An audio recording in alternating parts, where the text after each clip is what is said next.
just because we get past the age of 3, 4 or 5 doesn't mean gamification isn't cool or useful as a tool anymore. Hi everyone, I'm Martha and this is The Upsides of Gaming, a podcast about the positive influence of video games.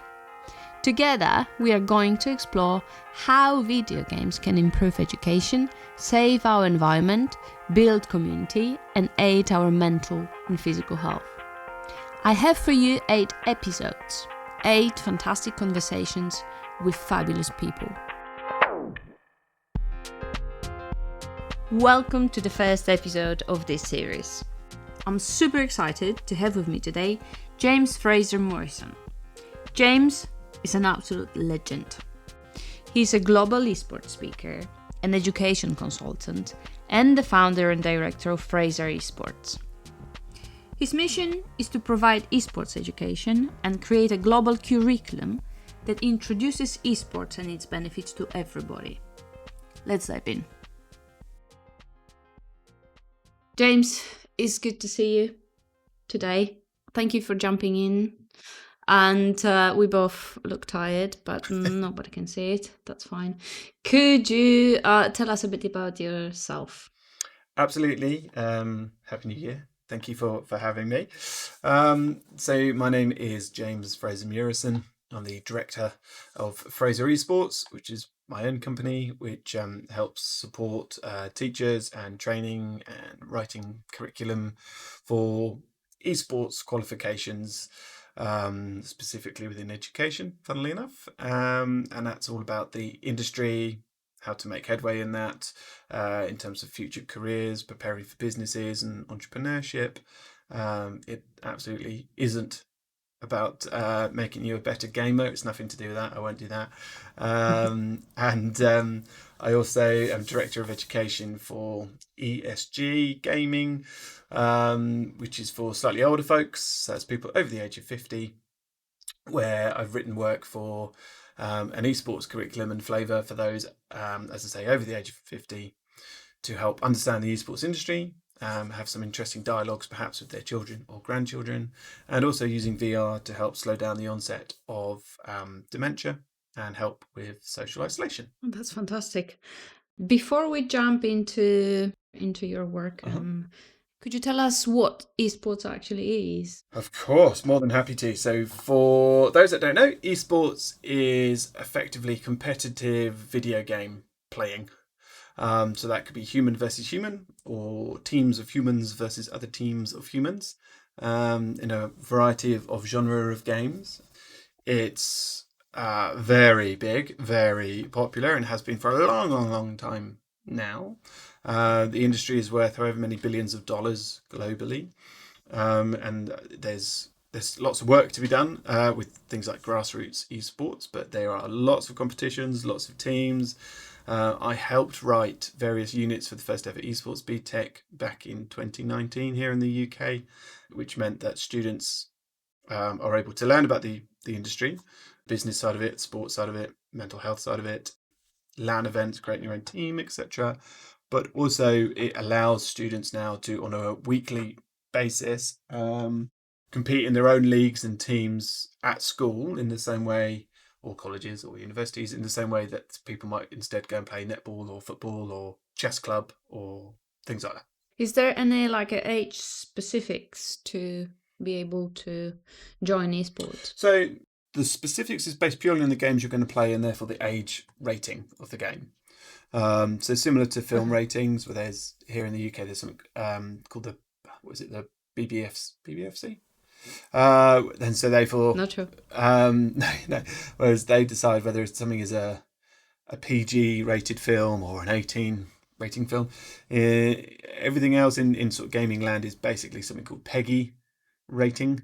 So it's again it's decided whether this, depending on the amount of gore or violence or themes within it or whatever, what rating the game is, and so therefore that is decided, and therefore schools and children play games that are specifically for those age groups of games.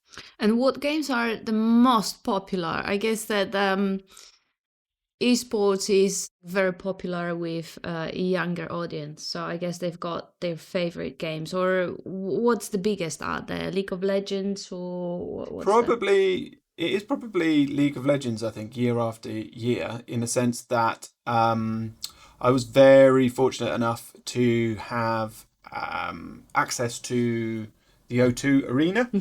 I have a ticket, not access to the whole thing, ticket to the O2 Arena here in the UK, where they had what's called the World's Final of the League of Was Legends. that last year or? That was, well, it is technically last year now, I suppose, isn't it? When was that? That would have been November time. Was it November time? It was huge, I guess. Time. Yeah, it was huge. Yeah, something around November. I don't. I know that Yeah, it was there. it was sold out. I I think there's about 17,000 capacity, I think, of something like that for the O2, but it was absolutely rammed. Amazing atmosphere. I've been to loads of traditional sporting events, but that was something else. And it was watched by just short of 7 million people live across the world. So Wow. depending on what you read and the research you do, and obviously whether esports is a sport, but we won't get into that. It is the most watched sporting event at times. So up there with the Super Bowl, up there with the World Cup final of football and soccer. So yeah, and it is certainly big business, and it is a huge industry. Lots of positives and negatives with it, as there are with most things, of course. But it is big. Absolutely, it has been for a while, and it's not going anywhere anytime soon as well. And what's the difference between esports and traditional video gaming? So, I mean, there's lots of different definitions. I think broadly speaking, I am someone who plays video games. So I'm 43. I play video games. My son plays video games, but he also plays an esport. So I play traditionally games that are single player. I like narrative-driven games. I like things with storyline and character development and things like that, which absolutely you can get in esports games, particularly League of Legends or Overwatch or things like that. But they're not competitive, particularly as a single player. Yeah. Whereas my son is a huge fan of Fortnite. I occasionally am allowed to play Fortnite with him if I'm not too embarrassing, and that is obviously a very popular esport as well. And that's been going around for 6-7 years now, and that's got huge kind of gaming lore with it, and again characters and sort of character development and plot lines that have been going on and interweaved over years as well. But specifically, esports is something that will allow the competition, something that will allow you to buddy up with other people. And occasionally I will play things like Call of Duty or Warzone with my friends as well, where I can. So that's sort of really the distinctive.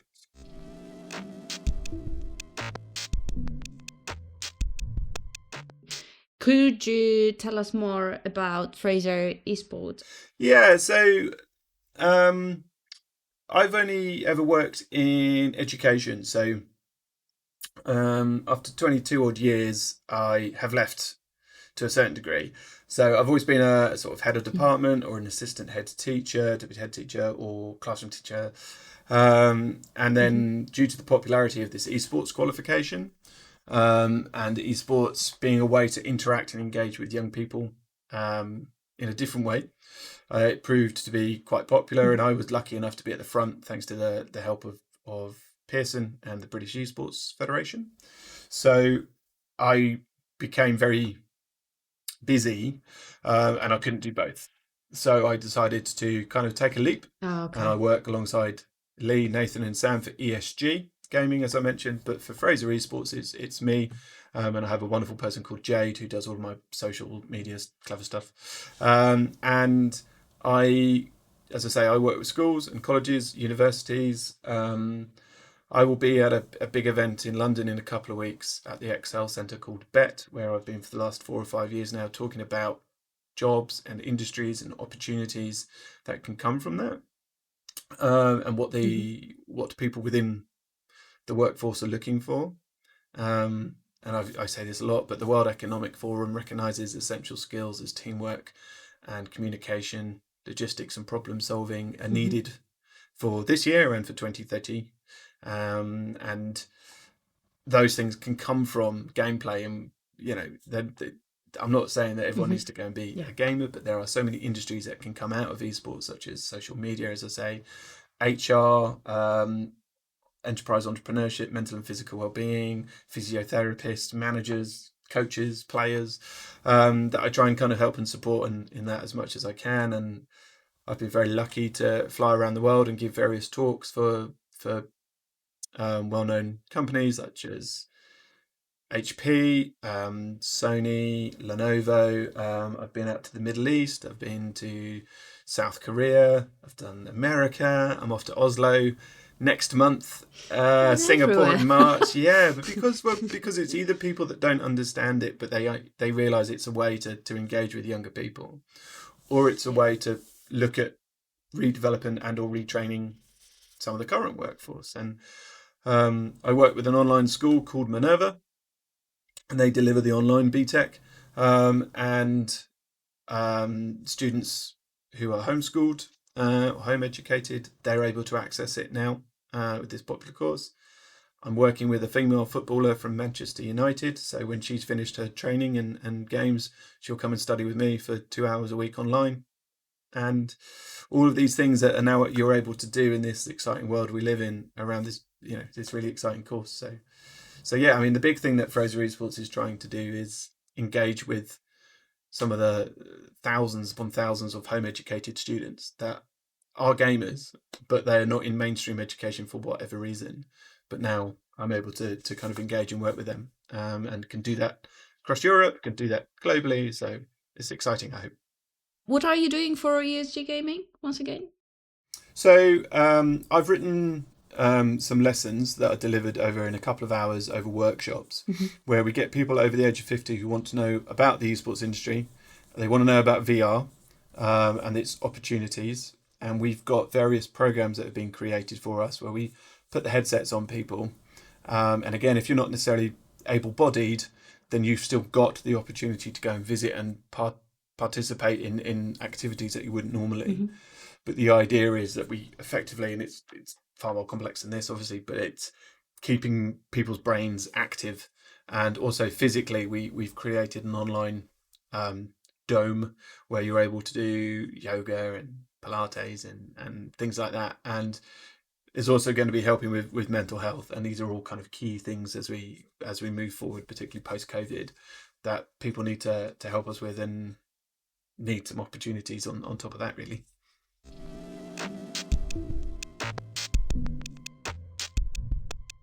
That question was answered already, but I'm going to ask it again. How can esports build and strengthen communities? Well, it can build and strengthen community in a variety of ways, in the sense that you've got parents can support grassroots teams from schools and colleges, as mentioned. Parents can ask what games people are playing, and I think the average age of a gamer, it depends what you type in, I suppose, is something like a 42-year-old, 43-year-old. So mums and dads might be able to sort of pick up a controller and also play with their sons or daughters, and show a bit of an interest in this huge passion and hobby, for want of a better word, and interest. There's so many teams out there in the world that you can buy jerseys, and you can kind of follow them online. You can interact with them at times far more than you could with, say, a professional footballer who's got 90 million followers on Instagram. So there's lots of different ways of being able to do that. And this is great. This is exactly what we want. This is a way of being able to give people easy access to an interest and a sport, because you can follow it all on YouTube or Twitch, which is a specific channel for live game streaming. Far easier than, again, you can to go necessarily watch a live football match. And that's not to say one's better than the other. I encourage everyone to do sports. I encourage everyone to show an interest in esports as well if they're unsure of it.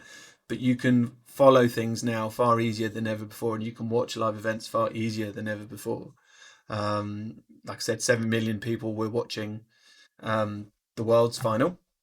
It's incredible. 95, yeah, 7 well, 95 million. million would have watched it over YouTube, again, at various times, believe it or not. 100 plus million watched the Super Bowl. You could watch that live. but it's also however many hundreds of dollars to go and see that, whereas an esports event live is not that much comparatively. So it's also about access points. It might grow, right? Oh, I'm sure it will grow. Absolutely, it will grow, and there will be issues with that. And I tried to buy tickets for the World's final, and almost immediately they were sold out, and they were being resold for twice as much, and sort of silly things like that. So that those things still exist in any industry, of course, but it's an opportunity that doesn't always arise elsewhere.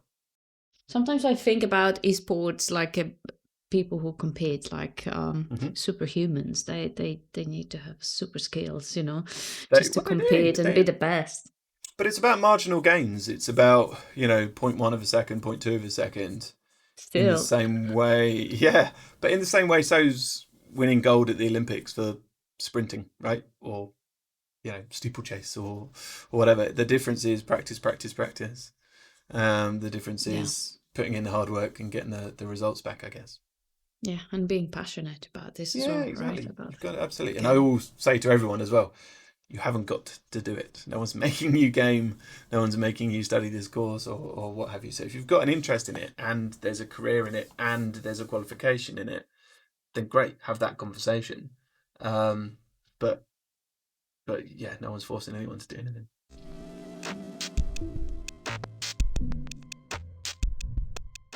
Cool. I think that we can jump into the last two questions. I'm not going to take much of your time today. That's okay. And I'm asking those questions, everybody. And one of the questions is, when you look at your work at the moment, where in your opinion is the biggest need? Which areas need more work?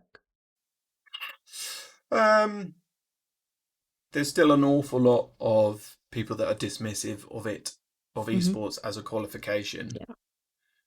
Whereas actually, go research it, go find it, go listen to people like myself who've been there and done it and have seen the responses and the dividends and the positive outcomes. But don't dismiss it because you don't know it.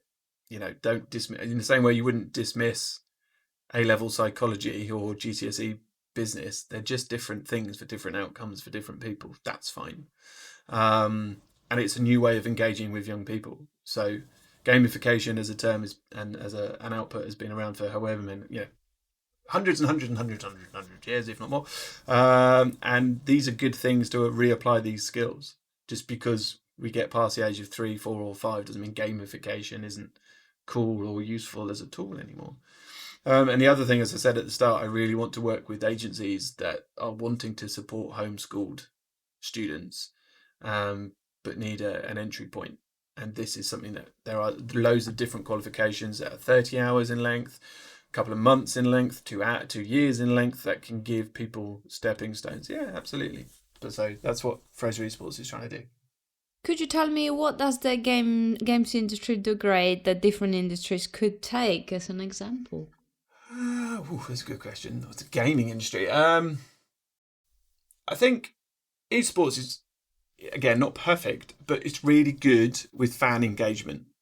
It's really good with involving people online and creating this and having this medium that is used really well, and it's constantly in use and it's constantly kind of updating and allowing people opportunities, as I say, on a scale that's not seen before, and it creates personalities and influences that are more understandable and gettable than Lionel Messi or Cristiano Ronaldo. They're a bit more human, they're a bit more out there. There's lots of work to be done with basically supporting anyone other than white males, and I'm hoping to be able to do that step by step. Yeah, they're okay, those folks. So it's everything else, and progress has been made, but as always, much more to be done. But having this interest and having this passion, which is what you said a while ago, is the key to that, and therefore being able to kind of utilize that passion and interest, I think as an industry, it's something that could still do more, but it's along the right lines, I think, at the moment. Okay, fantastic. James, thank you very much for joining. You're welcome.